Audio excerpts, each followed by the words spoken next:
1, 2, 3, come on! Hello दोस्तों, welcome to new YouTube classes. और मैं आपके यहाँ पढ़ा रहा हूँ पॉलिटी। जैसा कि हम लोगों ने पिछले लेक्चर में देखा था कि कैसे ईस्ट इंडिया कंपनी भारत में भ्रष्टाचार कर रही है और वो लोग खुद के लिए व्यापार कर रहे थे, निजी व्यापार कर रहे थे, कंपनी के लिए व्यापार ना करके। तो उसी चीज़ को हटाने के लिए ब्रिटिश सरकार ने क्या किया था कि अधिनियम लाए और उस अधिनियम के थ्रू क्या कर रहे थे, भारत में शासन चला रहे थे। तो उन्हीं में से हम लोग 1773 का रेगुलेटिंग एक्ट देख चुके थे और 1781 का सेटलमेंट एक्ट देख चुके थे। आज हम लोग देखेंगे 1784 का पिट्स इंडिया अधिनियम। तो आगे के जो भी अधिनियम रहेंगे उनके लाने का कारण क्या रहेगा, उनके लाने का मेन कारण यही रहता है कि कंपनी के लोग और मतलब अभी भी सही तरीके से सुधरे नहीं थे, तो उनको सुधारने के लिए और भारत में ब्रिटिश सरकार के शासन को अधिक मजबूती लाने के लिए या फिर अब जो इम्प्रूवमेंट लाने के लिए मैं ऐसा बोलूँगा कि इम्प्रूवमेंट भारत में ब्रिटिश सरकार के शासन में इम्प्रूवमेंट लाने के लिए इनको आगे के अधिनियमों को बनाया जाएगा। ठीक है, तो 1784 का पिट्स इंडिया अधिनियम जो आएगा, इसका नाम इस टाइम पे जो राजा थे वो थे जॉर्ज तृतीय और प्रधानमंत्री जो थे वो थे विलियम पिट्स दी यंगर थे।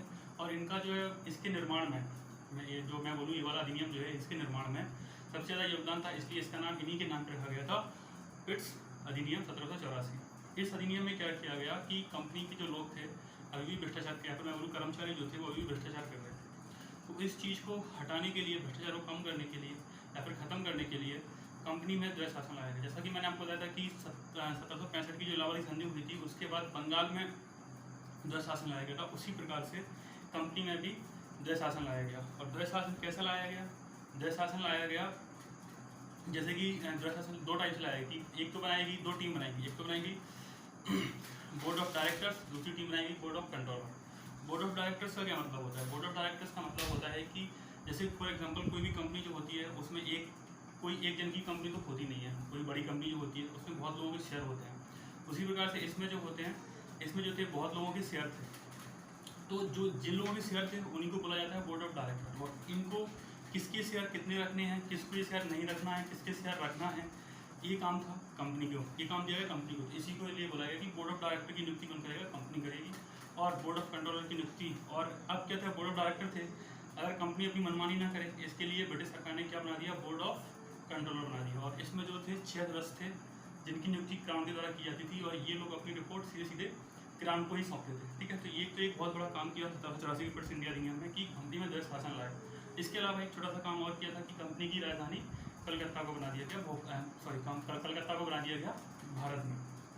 और इसके अलावा क्या किया गया, इसी के बाद क्या, इस टाइम तक क्या हो गया था कि भारत में काफ़ी जो राज्य थे उन पर ब्रिटिश कंपनी का अधिकार हो गया था। तो इसी को बोला गया कि भारत में पहली बार ब्रिटिश आधिपत्य क्षेत्र कहा गया। ठीक है, तो देख लेते हैं क्या क्या है इसमें।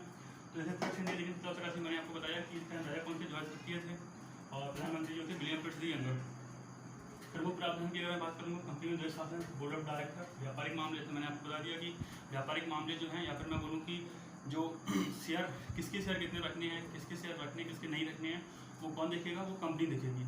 ठीक है, तो वो कंपनी में दिया गया, उन्हीं को बोला था बोर्ड ऑफ डायरेक्टर। ठीक है, और व्यापारिक मामले हो गए बोर्ड ऑफ कंट्रोलर। तो बोर्ड ऑफ डायरेक्टर्स पे निगरानी रखने के लिए या फिर वो भ्रष्टाचार ना करें उसके लिए क्या बनाया गया था? बोर्ड ऑफ कंट्रोलर बनाया गया था। और बोर्ड ऑफ कंट्रोलर बनाया गया था तो बोर्ड ऑफ कंट्रोलर जो थे वो उनकी नियुक्ति कौन करता था? क्राउन करता था। इसलिए ये क्या देखते थे? राजनीतिक मामले देखते थे, मतलब कंपनी के ऊपर कमांड करते थे। ठीक है, उसके अलावा मैंने बताया आपको कंपनी की राजधानी कलकत्ता को बनाया गया और पहली बार भारत को ब्रिटिश आधिपत्य क्षेत्र कहा गया। जैसा कि मैंने बोला कि इस टाइम तक भारत के मोस्टली बहुत सारे राज्यों में जो है ईस्ट इंडिया कंपनी या फिर मैं बोलूँ कि ब्रिटिश सरकार का राज हो चुका था, इसीलिए इसको क्या बोला गया इस टाइम को? ब्रिटिश आधिपत्य क्षेत्र। मतलब काफ़ी ज़्यादा राज्य जो थे वो ब्रिटिश के अधिकार में आ चुके थे। अब मैं आगे बात करता हूँ, अगला जो एक्ट आएगा वो आता है 1786 का ब्रिटिश अधिनियम। 1786 का टाइम ये वही टाइम है जब यहाँ पे क्या हो रहा था। इसके पहले अगर मैं बात करूँ 1765 से 1783 तक क्या थी, अमेरिका में क्रांति चली थी और ब्रिटिशर्स के खिलाफ क्रांति चली थी। उसमें क्या था, अमेरिका और प्लस फ्रांस थे और इधर जो ब्रिटिशर्स थे। तो उसमें ब्रिटिशर्स को जो लीड कर रहा था उस टाइम पे वो था लॉर्ड कॉर्नवालिस। लॉर्ड कॉर्नवालिस का नाम आप लोग सभी लोग जानते होंगे क्योंकि एक बहुत अच्छा गवर्नर हमारे यहाँ आया था, या फिर हम लोग ब्रिटिश सरकार के लिए अच्छा गवर्नर आया था, हमारे लिए नहीं। ठीक है, और उस टाइम पे लीड कौन कर रहा था ब्रिटिश को? अमेरिकी क्रांति में लॉर्ड कॉर्नवालिस कर रहा था। और 1783 में क्या होता है, अमेरिकी क्रांति खत्म होती है, अमेरिका रिवॉल्यूशन खत्म होता है और अमेरिका से ब्रिटिशर्स को बाहर फेंक दिया जाता है। ब्रिटिशर्स को बाहर फेंक दिया जाता है। तो लॉर्ड कॉर्नवालिस की यहाँ पे बहुत बुरी हार होती है। तो जब लॉर्ड कॉर्नवालिस वापस ब्रिटिश आता है तो ब्रिटिशर्स गवर्नमेंट जो रहती है वो लॉर्ड कॉर्नवालिस को भारत भेजने की बात करती है कि हम आपको एज ए गवर्नर भारत भेज रहे हैं। लेकिन लॉर्ड कॉर्नवालिस क्या करता है, अपनी 2 शर्तें रखता है कंपनी के सामने। वो बोलता है कि सबसे पहले तो पूरी सेना मेरे कंट्रोल में होनी चाहिए, और दूसरी बात बोलता है कि जो मैंने आपको बताया था कि एक कार्यकारी परिषद बनाई गई थी 1770 के अधिनियम में बंगाल की गवर्नर जनरल की, उस कार्यकारी मतलब जो भी गवर्नर नियम बनाएगा या फिर कोई भी कानून बनाएगा उस पर अगर कोई आपत्ति लगाना चाहता है, जो 4 सदस्य थे वो आपत्ति लगा सकते थे, मतलब वो नियम नहीं बन पाएगा। तो उसने बोला कि जो भी कार्यकारी परिषद है उसके जो सदस्य हैं अगर वो कोई कानून बनाते हैं तो उस कानून को रद्द करने की शक्ति मेरे पास होनी चाहिए। ये 2 मेन काम बोले और ये दोनों ही बातें लॉर्ड कॉर्नवालिस की मानी गई और उनको भारत भेजा गया। तो यही चीज़ लिखी हुई है इसमें कि बंगाल का परिषद नियम है, बंगाल का गवर्नर जनरल कौन है, लॉर्ड कॉर्नवालिस आएगा, और गवर्नर जनरल को प्रधान सेनापति बनाया गया। मैंने बताया कि सेना का प्रमुख बनाया गया तो प्रधान सेनापति बनाया गया।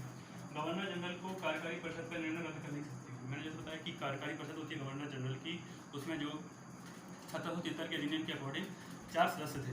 तो 4 सदस्यों में से अगर कोई भी एक सदस्य मना कर देता है इस कानून को, कोई भी आपत्ति जमा देता है, कोई भी कानून बनता है उस पर अगर कोई भी आपत्ति अगर कर देता है तो वो कानून नहीं बनता था। तो उसी चीज़ को रद्द करने के लिए इसने बोला कि मुझे कार्यकारी परिषद का कोई भी नियम रद्द करने की शक्ति होनी चाहिए। यही बात मानी गई। ठीक है, अब लॉर्ड कॉर्नवालिस का थोड़ा सा जान लेते हैं कि लॉर्ड कॉर्नवालिस जो है 2 बार भारत आया हुआ था। क्योंकि जब ये दूसरी बार भारत आता है 1805 में तो इसकी मृत्यु हो जाती है भारत में। तो ये क्वेश्चन पूछा जाता है कि ऐसा कौन सा गवर्नर जनरल था जिसकी मृत्यु भारत में हुई थी। तो लॉर्ड कॉर्नवालिस ही ऐसा गवर्नर जनरल जिसकी मृत्यु भारत में हुई थी। कहाँ पर हुई थी? गाजीपुर में। और दूसरा पॉइंट याद रखना है कि इस लॉर्ड कॉर्नवालिस को सभी लोग हमारे भारत में स्थायी बंदोबस्त के लिए जानते हैं। तो वही 2 चीज़ें लिखनी है। 2 बार भारत आया, उसमें से दूसरी बार जब भारत आता है तो 1805 में भारत में गाजीपुर में मृत्यु हो जाती है इसकी, और भारत में स्थायी बंदोबस्त लागू करने के लिए इसको जाना जाता है। ठीक है, इसके बाद जो आता है, इसके बाद जितने भी अधिकार आएंगे उनको बोला जाता है चार्टर अधिनियम। तो हमारे यहाँ पे 4 चार्टर अधिनियम आते हैं। चार्टर का मतलब मैं आपको पहले तक बता चुका हूँ, अधिकार पत्र।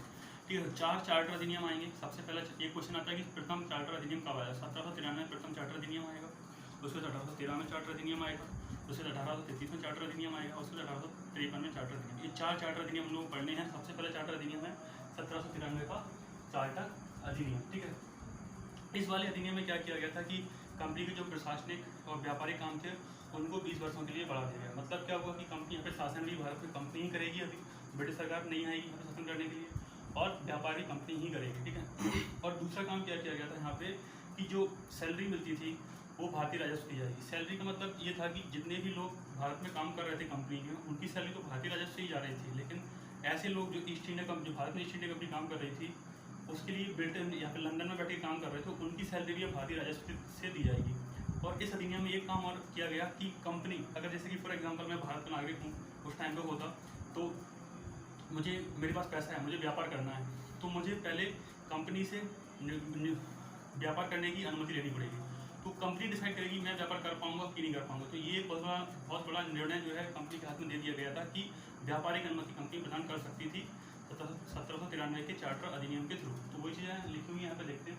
कंपनी को प्रशासनिक तथा व्यापारिक अधिकार को 20 वर्षों के लिए बढ़ा दिया गया, वेतन भारतीय राजस्व से दी जाने लगी। ठीक है, और कंपनी के व्यापारिक अनुमति प्रदान करने की शक्ति मिली। अगला जो चार्टर अधिनियम आता है वो आता है 1813 का चार्टर अधिनियम। और 1813 का चार्टर अधिनियम से ही ऐसा माना जाता है कि अब ब्रिटिश सरकार कंपनी को धीरे धीरे, मतलब जो एक कंपनी थी ब्रिटिश ईस्ट इंडिया कंपनी के लिए अकेली कंपनी जो काम कर रही थी, उसको धीरे धीरे खात्मा करती जाएगी और अन्य कंपनियों को भी भारत में आने के मौका देगी। इस टाइम पे अगर मैं बात करूँ कि राजा कौन था, तो जॉर्ज तृतीय राजा थे। और यहाँ पे जो गवर्नर कौन था हमारे यहाँ का, तो मिंटो प्रथम यहाँ पे गवर्नर थे हमारे यहाँ के, गवर्नर जनरल मैं बोलूँ बंगाल का। और इसका प्रमुख प्रावधान क्या था इस वाले चार्टर अधिनियम का? तो सबसे पहला जो था वो था कि कंपनी के व्यापारिक अधिकारों में कमी की गई और प्रशासनिक अधिकारों को 20 वर्षों के लिए बढ़ा दिया गया। कंपनी के व्यापारिक अधिकारों में कमी मतलब कि कंपनी जो काम, ईस्ट इंडिया कंपनी के अलावा भी बहुत सारी कंपनियां आ सकती हैं, लेकिन कुछ क्षेत्रों में, मैंने क्या बोला, व्यापारिक कमी की गई। मतलब कुछ क्षेत्र जो हैं उनमें कंपनी अकेला ही काम करेगी। अगर कोई कंपनी बाहर से, अगर ब्रिटिश से अगर कोई कंपनी आती भी है तो वो जो उसको एक लिमिटेड क्षेत्र दिए गए थे उनमें कोई और कंपनी हस्तक्षेप नहीं करेगी। ठीक है, और प्रशासन शासन कंपनी का ही माना जाएगा पूरे भारत में अभी भी। ठीक है, तो भारत में कंपनी के व्यापारिक अधिकारों में कमी की गई। इसका थोड़ा रीजन क्या था? 1813 के समय जो था, ये टाइम जो था इस टाइम पे क्या हुआ था कि ब्रिटिश में या फिर लोग ब्रिटेन में कि बहुत सारे आविष्कार हो रहे थे, बहुत सारी मशीनरी का आविष्कार हो रहा था। और अब क्या हो रहा था कि वो इंडस्ट्रीज़ में इंसानों की जगह या फिर मैं लेबर की जगह पे मशीनें काम कर रही थी। फॉर एग्जांपल कि 10 मजदूर एक कंपनी में काम करते हैं और वो लोग क्या करते हैं, एक महीने में 500 बिस्किट के पैकेट बनाते हैं। अब उनकी जगह पे क्या कर रहे हैं, एक मशीन काम कर रही है और वो 500 एक महीने में 500 की जगह 2000 बिस्किट के पैकेट बना रही है। ठीक है, तो अब जो 500 बिस्किट के पैकेट जो पहले बन रहे थे मजदूरों के द्वारा, वो सारे पैकेट तो ब्रिटिश में ही 500 का उत्पादन हुआ और उतने की पैकेट क्या पूरे ब्रिटिश के जो मार्केट था उसमें सप्लाई हो गए, उनकी खपत वहीं की हो गई। लेकिन अब क्या हुआ, मशीनरी ने काम चालू किया, तो 500 की जगह 2000 बिस्किट के पैकेट बने।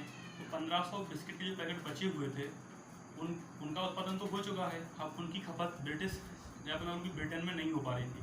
अब तो 1500 पैकेट की जो खपत थी उसके लिए कोई ना कोई मार्केट चाहिए। और उस टाइम पे भारत सबसे बड़ा मार्केट था, उस टाइम पे भारत की जनसंख्या सबसे बड़ी थी। और आज भी अगर मैं बोलूँ कि भारत जो है खपत के मामले में सब लोग जो है मार्केट के मामले से हर कोई भारत ही आता है। क्यों?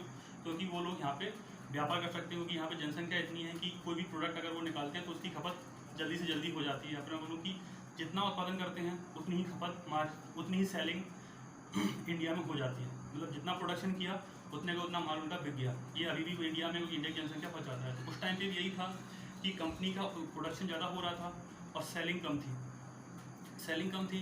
तो उस चीज़ को बढ़ाने के लिए कंपनियों ने ब्रिटिश सरकार पे क्या डाला, दबाव डाला कि हमको भी भारत भेजा जाए और हम लोग भी भारत में नया जाके हमारे जो प्रोडक्ट हैं उनको हम भारत में बेचना चाहते हैं कि जिससे कि हमारी कंपनी को लॉस ना हो, घाटा ना हो। कि जो माल बन गया है, जब 500 बिस्किट बन रहे थे, अब 2000 बन रहे थे, तो 1500 बिस्किट अगर वहाँ पर रख करके खराब ही होंगे, क्योंकि उनके तो ब्रिटिश में तो 500 की सेलिंग थी, उतने ही वहाँ पे जनसंख्या थी, उतनी की 500 की खपत हो पा रही थी। लेकिन अब 1500 बिस्किट खराब होंगे, तो खराब होने से अच्छा है कि उनको किसी दूसरे मार्केट में बेचा जाए। और उस टाइम पे वो जो मार्केट था वो भारत ही था, इसलिए कंपनी ने क्या किया, दबाव डाला ब्रिटिश सरकार पे कि हमें भी भारत में व्यापार करने की अनुमति दी जाए। तो वही चीज़ यहाँ पे हुई थी कि बहुत सारी कंपनी जब प्रेशर डाला तो बहुत सारी कंपनियों को ब्रिटिश सरकार जो थी वो मना नहीं कर पाई और उसने भारत में अन्य कंपनियों को आने का क्या दिया, अन्य कंपनियों के आने का अधिकार दे दिया।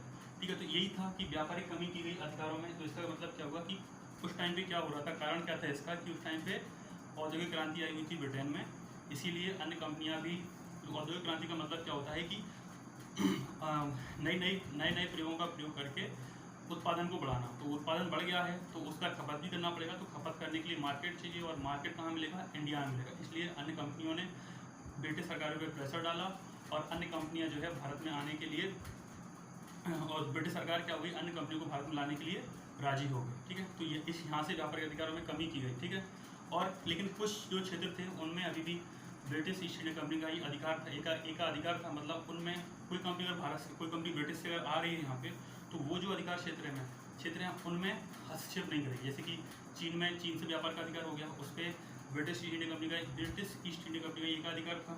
चाय का व्यापार हो गया, उस पर भी ब्रिटिश ईस्ट इंडिया कंपनी का एक अधिकार था। और अफीम का जो व्यापार था उससे भी ब्रिटिश ईस्ट इंडिया कंपनी का एक अधिकार था। मतलब ये 3 जो क्षेत्र मैंने बताया आपको, चाय, चीनी और अफीम, इनमें अगर कोई कंपनी बाहर ब्रिटिश से आ रही है तो वो हस्तक्षेप नहीं कर सकती। ठीक है, इसके अलावा क्या किया गया कि अब कंपनियां ब्रिटिश से भारत आएंगी तो कंपनियों को जो ग्रुप 3 और ग्रुप डी, वो लोग क्लर्क लेवल की जो जॉब हैं, उन जॉब के लिए अगर वो लोग ब्रिटिश से ब्रिटिश से लोगों को लेके आते हैं तो उनको काफ़ी ज़्यादा पैसा देना पड़ता है, क्योंकि उनको यहाँ पर रहने के लिए अलग से घर देना पड़ता, उनको सैलरी भी अच्छी देनी पड़ती। और अगर उनको सैलरी अगर वहाँ पे अच्छी मिल रही है इंडिया के कंपेरिजन में, तो लोग क्यों आते हैं वहाँ पे। ठीक है, तो उन लोगों ने क्या सोचा कि जो ग्रुप 3 या फिर जो मैं बोलूँ कि क्लर्क लेवल की जो जॉब हैं, उसके लिए क्यों ना हम लोग भारत से ही लोगों को निकालें। और इसलिए इस अधिनियम के थ्रू पहली बार भारतीय शिक्षा पर 1 लाख रुपये खर्च किया गया। और इसी के अलावा इस अधिनियम में क्या हुआ था कि जो इसके पहले तक अभी भी कोई भी ईसाई मिशनरी भारत नहीं आए हुए थे ब्रिटेन की तरफ से। ईसाई मिशनरी का मतलब होता है कि ईसाई धर्म का प्रचार, जैसे मिशनरी मतलब होता है धर्म का प्रचार प्रसार करने वाले। और यहाँ पे ईसाई लोग थे वहाँ ब्रिटेन में, तो ईसाई मिशनरी का मतलब क्या होगा, ईसाई धर्म का प्रचार प्रसार करने वाले भारत में अभी तक कोई नहीं आया था। लेकिन 1813 के जो अधिनियम था, इसके थ्रू ईसाई मिशनरियों को भारत में अपने धर्म का प्रचार प्रसार करने की अनुमति दे दी गई। तो आगे देखते हैं क्या क्या है इसमें। तो मैंने जैसे आपको बताया कि 1813 चार्टर अधिनियम, ये दूसरा चार्टर अधिनियम है। तो राजा कौन था? जॉर्ज तृतीय था। गवर्नर जनरल कौन? मिंटो प्रथम था। प्रमुख प्रावधान में देखेंगे तो कंपनी के व्यापारिक अधिकारों में कमी तथा प्रशासनिक अधिकारों को 20 वर्षों के लिए बढ़ा दिया। व्यापारिक अधिकारों में कौन कमी हुई इसका मैंने आपको बता दिया कि यहाँ पे क्या हो रहा था, ब्रिटेन में औद्योगिक क्रांति आ चुकी थी। औद्योगिक क्रांति का मतलब ही होता है कि मशीनरी का प्रयोग करके उत्पादन को बढ़ाना। जब उत्पादन बढ़ेगा तो उसकी खपत भी करवानी पड़ेगी माल की, और खपत के लिए मार्केट चाहिए, और वो मार्केट इंडिया था।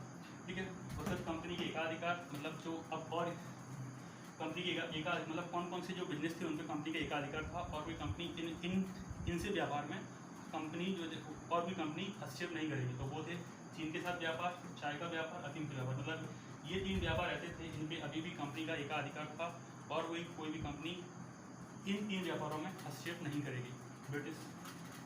भारत में ब्रिटिश नागरिकों व कंपनियों को व्यापार करने की अनुमति मिली। जैसा मैंने आपको बताया कि औद्योगिक क्रांति आई, औद्योगिक क्रांति से कंपनियों को अपना जो प्रोडक्ट माल था उसकी खपत करानी थी, तो इसलिए अन्य कंपनियों को आने की अनुमति मिली। भारतीय शिक्षा पर 1 लाख रुपये खर्च किए गए। मैंने कहा जैसे लोअर पोस्ट वाली जो है उनके लिए लोगों को तैयार करना था, इसलिए भारतीय शिक्षा पर 1 लाख रुपये खर्च किया गया। और भारत में ईसाई मिशनरी आगमन की अनुमति मिली, मतलब प्रचार प्रसार के लिए ईसाई धर्म के प्रचार प्रसार के लिए अनुमति मिली। तो आज के लिए इतना ही।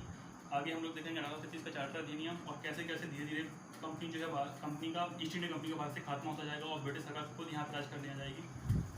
अगला अधिनियम कल देखेंगे। Thank you.